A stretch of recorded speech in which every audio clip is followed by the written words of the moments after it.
ఇవే జీవన తరంగాలు, ఇవే ఇవే జీవన తరంగాలు, జీవన తరంగాలు. ఉన్నన్ని రోజులు మీతో మాట్లాడకూడదు, ఈ ఇంటికి రాకూడదు అంటే ఎలా నాన్నా? చూడమ్మా, నీ కాపురం ముఖ్యం తల్లి. అందుకోసమైనా మమ్మల్ని వదిలేయమ్మా. వదిలేయడం అంత ఈజీయా నాన్నా? కష్టమే కావచ్చమ్మా, కానీ తప్పదమ్మా. నిజం చెప్పు నాన్నా, నన్ను చూడకుండా నువ్వు ఉండగలవా? ఉండలేనమ్మా. మరి నేను కూడా నిన్ను చూడకుండా ఉండలేను నాన్నా. అల్లుడుగారు అలా అన్నప్పుడు మనమేం చేయగలం చెప్పు? ఇప్పుడు ఆయన మాట నెగ్గాలని ఆయన చెప్పినట్టే వెళ్తాను. రేపటి నాడు మీకు ఒంట్లో బాగోకపోతే మిమ్మల్ని చూడ్డానికి దొంగలా నేను ఇంటికి రావాలి. అది ఎలాగో ఆయనకి తెలిసిపోతుంది. మళ్ళీ గొడవలు మొదలవుతాయి. తప్పు చేసిన దానిలో ఆయన ముందు నిలబడాలి. దీనికి ముగింపు ఉండదు నాన్న. చూడమ్మా, బిడ్డ పోయి అప్పుడే 15 రోజులు దాటిపోయింది. ఒడిలో పాపతో ఉంటే నువ్వు అమ్మలా, నేను తాతలా మురిసిపోయేవాళ్ళం. అయినా నాకెప్పటికీ నువ్వు చిన్నపిల్లవేనమ్మా. అయినా నువ్వు మాట్లాడుతున్న మాటలు వింటుంటే మా గురించి ఇంతగా ఆలోచిస్తావని అనుకోలేదమ్మా. ఆ బిడ్డ బతుకుంటే ఆ బిడ్డ కోసమైనా వెతుక్కుంటూ వచ్చేవాడేమో. ఆయన రాకపోయినా బిడ్డను చూసుకుంటూ సంతోషంగా బతికేదాన్ని. అవునమ్మా, ఏ తల్లికైనా బిడ్డ కంటే ఎక్కువ ఏదీ లేదమ్మా. బిడ్డ ఉంటే చాలు తల్లి, ఎక్కడైనా బతికేయగలదు. మరి మీరు నన్ను వదిలేసి బతకగలరా? మరేం చేయమంటావమ్మా? ఇప్పుడు అదొక్కటే మార్గం. బాగా ఆలోచించండి నాన్న. మీరు లేకుంటే అమ్మ ఒక్కతే ఉండాలి. నేను చెడుగా మాట్లాడుతున్నాను అనుకోకండి. ఎప్పటికీ పరిస్థితులు ఒకేలా ఉండవు. ఇంకొన్ని సంవత్సరాలకైనా ఏదో ఒక రోజు అమ్మో మీరు ఒంటరిగా ఉండాల్సి వచ్చినప్పుడు మీరు ఒంటరిగా ఉంటే మిమ్మల్ని కనీసం చూడొద్దంటే ఎలా నాన్నా? నేను మీ కూతురుగా ఉండి ఏం ఫలితం చెప్పండి? ఇంత పెద్ద ఇల్లుంది, బాగా సంపాదించారు. అదంతా మీ తర్వాత నాకే వస్తుంది. ఆయన ఇప్పుడు వద్దంటున్నారు. రేపు మీరెవరూ లేనప్పుడు ఈ ఆస్తి ఇలాగే వదిలేరు కదా.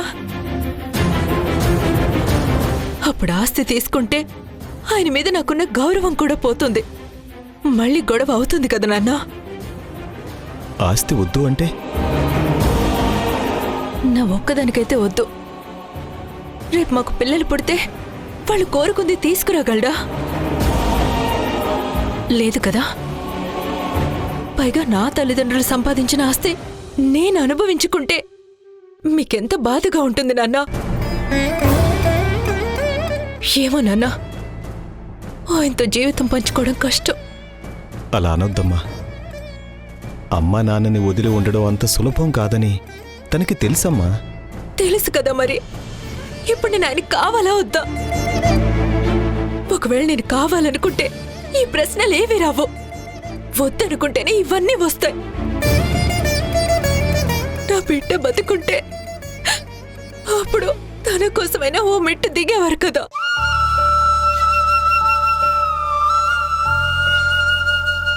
నాన్న, అమ్మ ఒక మాట అంది. నిజంగా అలా జరుగుతుందా నాన్న? ఏమందమ్మా? అదే, నువ్వు డబ్బు మీద వ్యామోహంతో మంచి వాళ్ళందరికీ చెడు చేశావు. ఆ పాపం నా బిడ్డని బలి తీసుకుందని. నిజంగా అలా జరుగుతుందా నాన్న? నేను ఎవ్వరికి చెడు చేయలేదు కదా.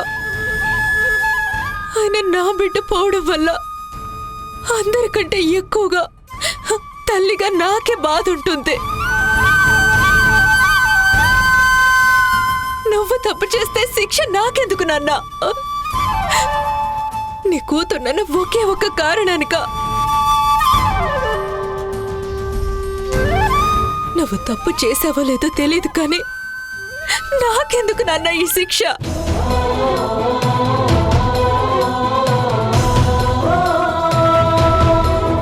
అంటే మీ ఆస్తులకే కాదు, మీరు చేసే పాప పుణ్యాలకు కూడా నేనే వారసురాలనా నాన్న?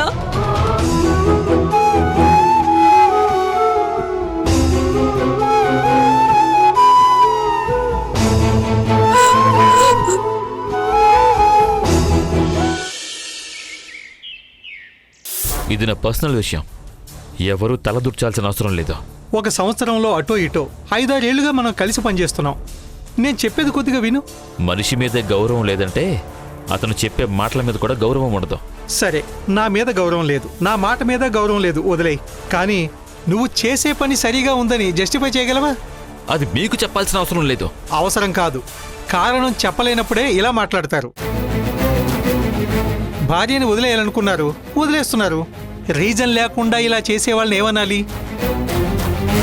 మేము నీ దృష్టిలో తప్పుడు మనుషులం కావచ్చు, కానీ మేము అలా చేసింది మా కుటుంబం మంచి కోసం, పని కట్టుకుని చెడ్డ పని చేయడం కోసం కాదు. కానీ నువ్వు నీ కుటుంబాన్నే లేకుండా చేసుకోవాలని చూస్తున్నావు. మరి నిన్నేమనాలి? నువ్వు చేస్తున్న పనికి ఇరుగు పొరుగు వాళ్ళు అనే సూటిపోటి మాటలకి నువ్వు తట్టుకోగలవా? నోటుకొచ్చినట్టు మాట్లాడకండి ప్రభాకర్ గారు. చూసావా, అప్పుడే ప్రెస్టేషన్ స్టార్ట్ అయింది. అన్నీ మీకు చెప్పాల్సిన అవసరం నాకు లేదు, అయినా సరే చెప్తున్నాను. కారణం ఒక్కటే, కొన్ని విషయాలు మా మామకు తెలియాలి. మీకు చెబితే మా మామకు చెబుతారని. చెప్పు. నా పద్ధతులు వేరు, పుష్ప పెరిగిన స్థితి పరిస్థితులు వేరు. అన్ఫార్చునేట్లీ తను నాకు పూర్తి వ్యతిరేకంగా ఉంది. పెళ్ళయ్యాక మారుతుంది అనుకున్నాను, కానీ వాళ్ళ అమ్మ నాన్నలాగే తను ఆలోచించడం ప్రారంభించింది. తప్పకుండా తల్లిదండ్రుల ప్రభావం పిల్లలపై ఉంటుంది. అమ్మాయి మంచిదని నీకు తెలుసు కదా, నువ్వు తనని దారిలో తెచ్చుకోవచ్చు కదా. కానీ తనని మా మామయ్య అత్తయ్య మంచిగా ఉండనివ్వాలి కదా, ఉండనివ్వరు. అప్పుడు తనకి హానెస్టీగా ఉంటే ఎలా నచ్చుతుంది? ఎవరో ఒకరి కాంప్రమైజ్ అయ్యి ఇంకొకరి దారిలో నడవాలి. నేను సరైన మార్గంలోనే వెళ్తున్నాను. తను కూడా అలానే అనుకుంటే? తను అమాయకురాలు, చదువు లేదు, ఉద్యోగం లేదు, సంపాదన లేదు, పైగా అమ్మాయికి భయం ఎక్కువ. కానీ నా దారిలోకి తెచ్చుకోవచ్చు. కానీ నేను అలా చేయాలంటే మా అత్తమామలు నా సంసారంలో జోక్యం చేసుకోకుండా ఉండాలి. అలాగే, కానీ నువ్వు కూడా కొద్దిగా తగ్గితే. అర్థం కాలేదు. ఈ రోజు మీరు చెప్పే నీతి నియమాలు మాట్లాడుకోవడానికి బాగానే ఉంటాయి, కానీ రేపు పిల్లలు పుట్టాక వాళ్ళని స్కూలుకు పంపించాలి. అది కూడా ఇన్కమ్ ట్యాక్స్ ఇన్స్పెక్టర్ పిల్లలు వెళ్లే స్థాయిలోనే ఉండాలి. ఈ మాట నేను కాదు, మీ పిల్లలు కాస్త పెద్ద అయితే వాళ్ళే నిన్ను అడుగుతారు. వాళ్ళకేం సమాధానం చెప్తావు? మీరు ఇలాగే జీతం మీద ఆధారపడితే వాళ్ళ ముందు బొమ్మల్లా నిలబడాల్సి వస్తుంది. నా పెంపకంలో పెరిగిన పిల్లలు నన్ను ఫాలో అవుతారు తప్ప కట్టుబాట్లు తప్పి విచ్చలవిడిగా బిహేవ్ చేస్తారని నేను అనుకోవట్లేదు. ఒకవేళ అలా చేస్తే వాళ్ళకి అర్థమయ్యేలా చెప్తాను. డబ్బు ఎంతున్నా సరిపోదు, మనకి వచ్చినంతలోనే సరిపెట్టుకోవాలి. మీకు కావాలంటే అందుకోసం కష్టపడి సంపాదించుకోమని చెప్తాను. ఇలా అయితే చాలా కష్టపడాల్సి ఉంటుంది. మొత్తానికి కష్టజీవుల కుటుంబాన్ని తయారు చేయడానికి రెడీగా ఉంటే మేం మాత్రం ఏం చేయగలం? నీ తలపైన శని కూర్చున్నాడు. మంచి విషయాలు చెప్తే వినిపించవు. ఇప్పుడు నేను చెప్పే విషయాలు మీకు అర్థం కావు. చుట్టూ చూసేదే నిజం, మీరు అనుభవిస్తున్నదే భోగం అనుకుంటున్నారు. కానీ నీతి నిజాయితీలోనూ ఒక వైభోగం ఉంది. అది తెలిస్తే మీకు కూడా నాలాగే బతకాలనిపిస్తుంది. అంతేగాని మీలా తప్పుడు పద్ధతుల్లో వచ్చే దరిద్రాన్ని తెచ్చి ఇంట్లో పెట్టుకొని ఆనందపడలేను. చూసిందల్లా మనకే కావాలనుకుంటే మీరన్నట్లు ఎంత డబ్బున్నా సరిపోదు. డబ్బు ఒక పెద్ద జబ్బు,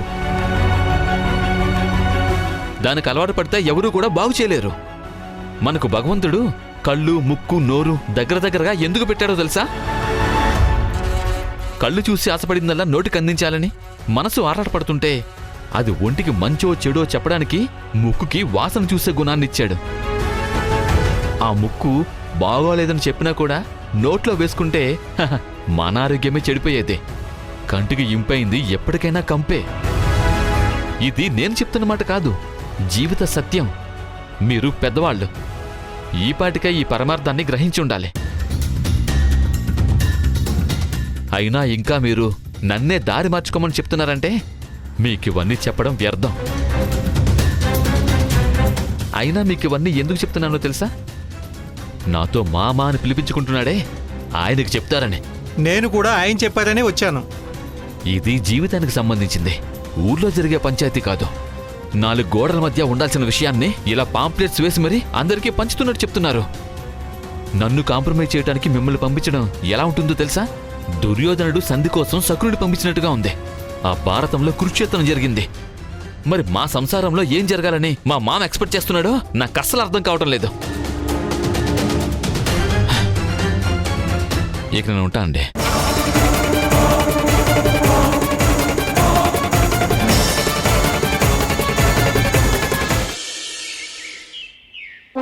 చాలా గట్టోడు అయ్యా నువ్వు. నీకెందో విల్ పవర్ ఉందని నేను అనుకోలేదు. తాగడం మానేశారు, కార్డ్స్ ఆడడం మానేశారంటే నమ్మలేదు. ఆ అలవాట్లో బానిసైన మనిషి మళ్ళీ మానడం చాలా కష్టం. మా క్లబ్కు రాకుండా వేరే క్లబ్కు వెళ్తున్నారేమో అని అనుకుంటున్నాను. లేదు సార్, ఎక్కడికి వెళ్ళడం లేదు, ఇంట్లోనే ఉంటున్నాను. ఇన్ని రోజులుగా ఉన్న అలవాటు అంత త్వరగా ఎలా వదులుకున్నావో అని. కీర్తి బాధపడుతోంది సార్. పెళ్ళయ్యేంతవరకు పెళ్లి పనులు చూసుకుని ఆ తర్వాత ఏదైనా మంచి ఉద్యోగం చూసుకుందాం అనుకుంటున్నాను. Okay fine. Devika lecturer Pramod ఇంటి పైన రైట్ చేసింది. పెళ్లికేం ఇబ్బంది కాలేదు కదా? ఆ, అబ్బాయి చాలా సంస్కారం ఉన్నవాడు. పెళ్లికి ఆ ఇష్యూకి ఎలాంటి లింకు పెట్టమని చెప్పారు. అదృష్టవంతులు మీరు. అదంతా మా కీర్తి అదృష్టం సార్. అవును, మీరు రమ్మని చెప్పారట. ఆ, పని కావాలని అడిగారు కదా మీరు? అవును సార్. ఆ రోజు మీ మాటలు నాకు నమ్మశక్యంగా అనిపించలేదు. మీరింత సీరియస్గా పని కోసం వెతుకుతున్నారని అనిపించలేదు. ఇంట్లో ఖాళీగా ఉంటున్నానని నా భార్య నాతో చాలాసార్లు గొడవపడింది, అయినా పట్టించుకోలేదు. కానీ నా కూతురు కీర్తి కూడా నన్ను అసహించుకునేసరికి నా వల్ల కాలేదు సార్. నాన్న అని పిలిపించుకోవడానికి నాకే చిన్నతనం అనిపించింది. అందుకే ఒక్కసారైనా తన ముందు మంచిగా బతికి చూపించాలి అనుకున్నాను. నాన్న అని పిలిపించుకునే యోగ్యత నాకుందని నా లోపలి మనిషి కనిపించాలి. అందుకే పని కావాలి సార్. నా ఆఫీస్లో అయితే కష్టం. సార్, మీది ఫైనాన్స్ కంపెనీ. నా మీద మీకు ఇంకా నమ్మకం కుదరటం లేదా? అలా అని కాదు, డబ్బు విషయంలో నేను ఎవరినీ నమ్మను, నా కొడుకునే నమ్మను. ఇక ఉన్నది రికవరీ పని. అక్కడ కొట్టడం తిట్టడం అది మీ వల్ల కాదండి. అందుకని నీలకంఠం గారి పేరు విన్నారా?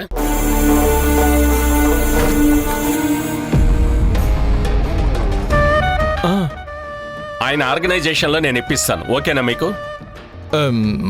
ఓకే సార్, పని ఎక్కడైనా పర్వాలేదు. ఎప్పుడు వెళ్తారు? పెళ్ళి అయిపోయిన తర్వాత వెళ్తాను సార్. సరే అయితే పెళ్ళయ్యాకే రండి. నేనే స్వయంగా మిమ్మల్ని నీలకంఠం గారి దగ్గరికి తీసుకెళ్తాను. Thank you sir. రాజశేఖర్, ఆ రోజు అప్పు కావాలన్నారు. అంతా ధరణియే చూసుకుంటుంది సార్. ఇదిగో 50,000 చెక్కు రెడీగా ఉంది, కావాల్సిన తీసుకోండి.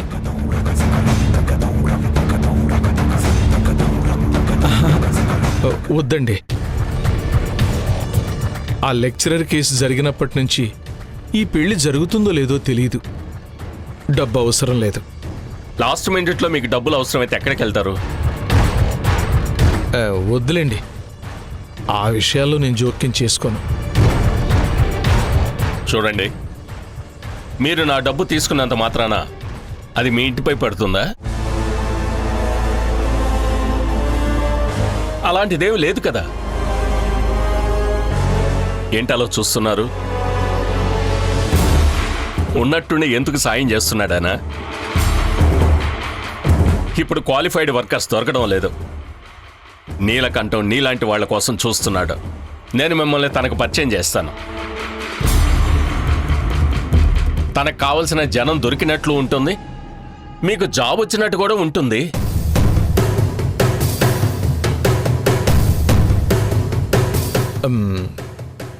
జాబ్ ఇప్పిస్తానన్నారు, అదే 10,000 సార్. అవసరం లేకుండా అప్పు చేస్తే తలకు మించిన భారం అవుతుంది. మీరు మారిన మనిషి నాకు అర్థమవుతుంది. వృధాగా ఖర్చు చేస్తే నిజంగానే ఇబ్బంది. కానీ అమ్మాయి పెళ్ళి అంటున్నారు, ఏ టైంలో ఏం అవసరం ఉంటుందో. తండ్రి బాధ్యత మీ వంతు కూడా ఉంటుంది కదా. ఎమర్జెన్సీ టైంలో ఎక్కడికైనా డబ్బుల గురించి టెన్షన్ పడతారు. జాబ్లో చేరితే ఈ అప్పు తీర్చవచ్చు, అంతకుముందు చేసిన అప్పులు కట్టొచ్చు. కాదనకండి. ఇదిగో తీసుకోండి. ఖర్చు అవ్వకపోతే పెళ్ళి అయిన తర్వాత మళ్ళీ చెక్కు నాకు తెచ్చివ్వండి.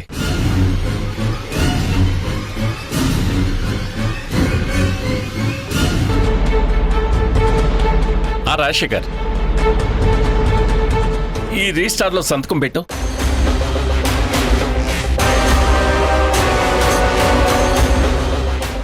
ఏం లేదు, ఫైనాన్స్ ఆఫీస్ కదా, లెక్క పత్రం ఉండాలి.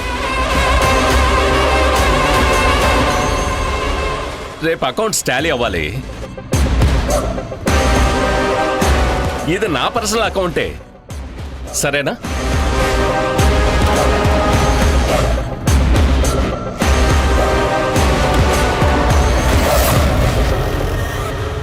Thank you sir. ఓకే, వస్తాను. ఓకే.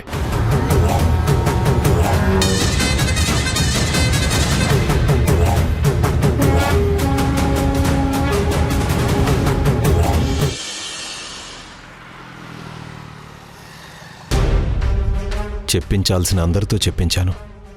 మా అల్లుడు ఒక్క మెట్టు కూడా దిగి రావడం లేదు. మొండిగా ఉన్నాడు. ఏం చేయాలో తోచడం లేదు. నేను కూర్చోబెట్టి మాట్లాడతాను. తను పాజిటివ్గానే ఉన్నాడు. ఏం పాజిటివ్, ఏం నెగిటివ్? అక్కడ నా బిడ్డ, ఇక్కడ నా అల్లుడు. టెన్షన్ పెరిగిపోతుంది. ఇంటికి వెళ్ళలేకపోతున్నాను. ఇప్పుడు మీరు కాస్త జోక్యం చేసుకుని నాకు మాట సాయం చేస్తారేమని వచ్చానండి. మీ అమ్మాయి కాపురం బాగుపడాలంటే నేనేం చేయాలో చెప్పండి. నా నుంచి అయ్యేది తప్పకుండా చేస్తాను. మా అల్లుడు మా ఇంటి మొహమే చూడడం లేదు. వీడిలానే ఉంటే కోర్టుకు వెళ్ళడం తప్ప ఇంకో దారి లేదు. చట్టం వరకు వెళ్ళడం అంటే ఆఖరి అస్త్రం కదా. ఇంకా మిగిలింది అదే కదండి. ఎనీవే, అది మీరు మీ ఫ్యామిలీ డిసైడ్ చేసుకోండి. ఇప్పుడు మీరెందుకు వచ్చారో చెప్పండి. కోర్టుకి వెళ్లాల్సిందే. అందుకే లాయర్ని కలిశాను. లేకపోతే మా అల్లుడు నా మాట వినేటట్టు లేడు. కాకపోతే ఆ లోపు ఒక్కసారి ఇద్దరినీ కూర్చోబెట్టి చెప్పండి. అప్పటికీ కుదరదంటే నేను లీగల్గా ప్రొసీడ్ అవుతాను. సరే, నేను చెప్పాల్సింది నేను చెప్పాను. ఫ్రెండ్స్తో, బంధువులతో, అందరితో చెప్పించి చూశాను. తగ్గలేదు. కన్విన్స్ కావడం లేదు. ఇంకా ప్రెజర్ చేయాలంటే తన జీతంలో కొంత అమ్మాయికి వచ్చేటట్టు చూడండి. భార్యను పోషించడం భర్త బాధ్యత. అది నాకు తెలుసు. కానీ ఆయన జీతం నేనెలా ఇప్పించగలుగుతాను? ఆయన డైలీ లేబర్ అనుకుంటున్నారా? కూలీ డబ్బులాపి మీకు పంపించటానికి? మీకు తెలిసే మాట్లాడుతున్నారా? చట్టంలో ఆ ప్రొసీజర్ ఉంది కదండి. అది డెసిషన్ కోర్టు నుంచి రావాలి. మీరు పిలిచి చెప్పండి కోర్టుకు వెళ్తామని. మీరు చెప్తే వింటాడు, ఒప్పుకుంటాడు. మేము ఆయన డబ్బుల కోసం కాదండి, అలా చేస్తే కాస్త బుద్ధొచ్చి దారిలోకి వస్తాడని. మీరెంచుకున్న రూట్ కరెక్ట్ కాదేమో అనిపిస్తుంది. వేరే దారి నాకు తెలీదండి. అప్లికేషన్ ఇచ్చి వెళ్తాను. అది ఏమవుతుందో చూడండి. జీతం ఇచ్చేది మీరు. డిసైడ్ చేయండి. నేను డిసైడ్ చేసే విషయం కాదు. మీరు నాకు రాసిస్తే నేనెలా రెస్పాండ్ అవుతాను? అయితే మీరు కూడా తనకే సపోర్టా? దేవిక గారు, మీకు అర్థం కావడం లేదండి. చెప్పండి మేడం. సత్యం, ఒకసారి క్యాబిన్కి రండి. Okay madam. మీ అమ్మాయి ఖర్చులకి డబ్బులు కావాలి, అంతే కదా? సత్యం వస్తాడు, అడగండి.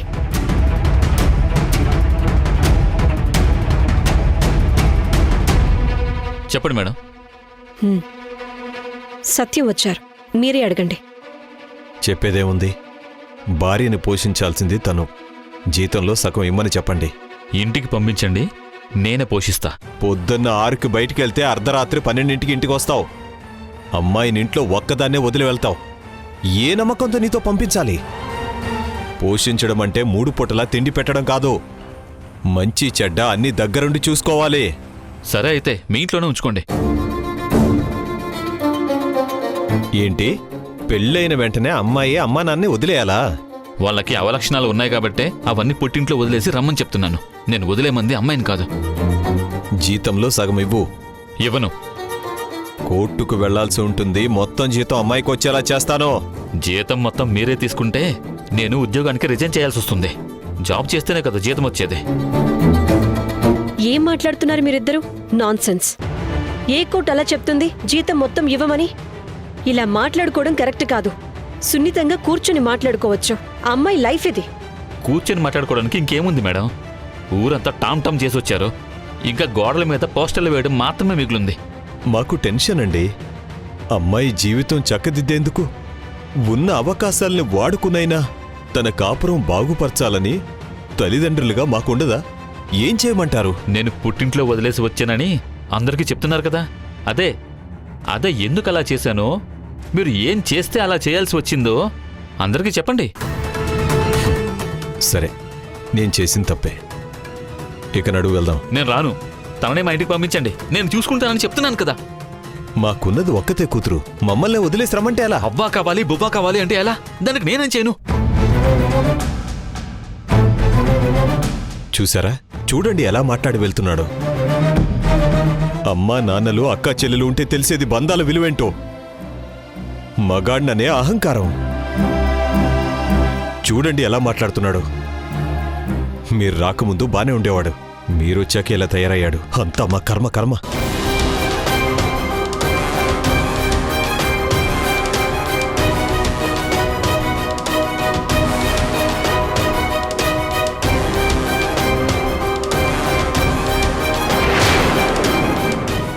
మీ మీద పడిన మచ్చని తొందరగా తుడిచేసుకోవాలంటే అబద్ధమే మీకు అండా దండ.